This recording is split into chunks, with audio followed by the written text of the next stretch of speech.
Matthew 20. Parable of the Vineyard Workers. For the kingdom of heaven is like the landowner who went out early one morning to hire workers for his vineyard. He agreed to pay the normal daily wage and sent them out to work. At 9 o'clock in the morning, he was passing through the marketplace and saw some people standing around doing nothing. So he hired them, telling them he would pay them whatever was right at the end of the day. So they went to work in the vineyard. At noon and again at 3 o'clock he did the same thing. At 5 o'clock that afternoon he was in town again and saw some more people standing around. He asked them, "Why haven't you been working today?" They replied, "Because no one hired us."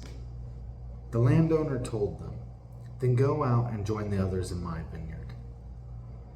That evening he told the foreman to call the workers in and pay them, beginning with the last workers first. When those hired at 5 o'clock were paid, each received a full day's wage. When those hired first came to get their pay, they assumed they would receive more, but they too were paid a day's wage. When they received their pay, they protested to the owner. "Those people worked only 1 hour, and yet you paid them just as much as you paid us who worked all day in the scorching heat."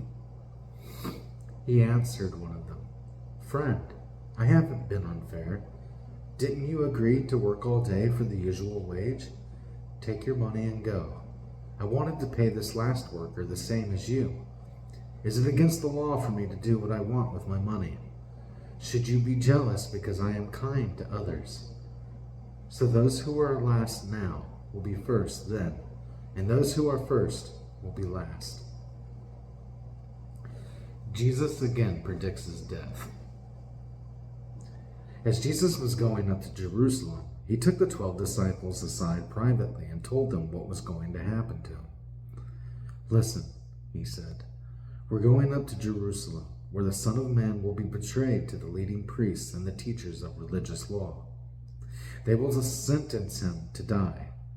Then they will hand him over to the Romans to be mocked, flogged with a whip, and crucified. But on the third day he will be raised from the dead."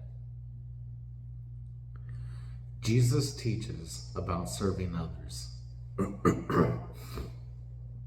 Then the mother of James and John, the sons of Zebedee, came to Jesus with her sons. She knelt respectfully to ask a favor.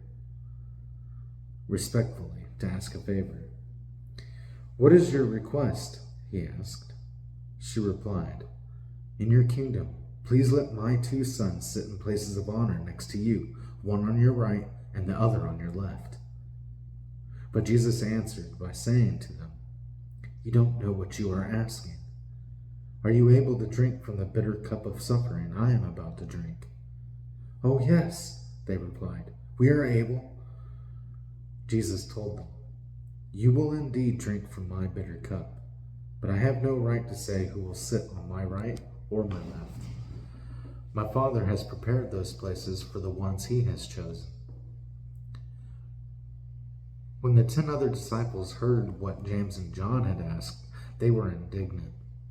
But Jesus called them together and said, "You know that the rulers in this world lord it over their people, and officials flaunt their authority over those under them.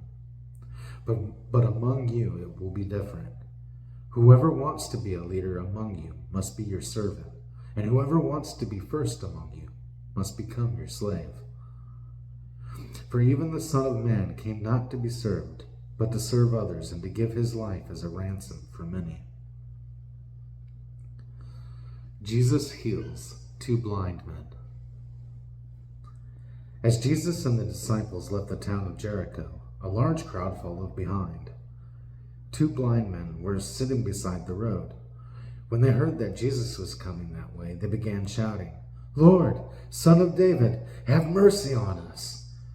"Be quiet," the crowd yelled at them, but they only shouted louder, "Lord, Son of David, have mercy on us." When Jesus heard them, he stopped and called, "What do you want me to do for you?" "Lord," they said, "we want to see." Jesus felt sorry for them and touched their eyes. Instantly they could see. Then they followed him.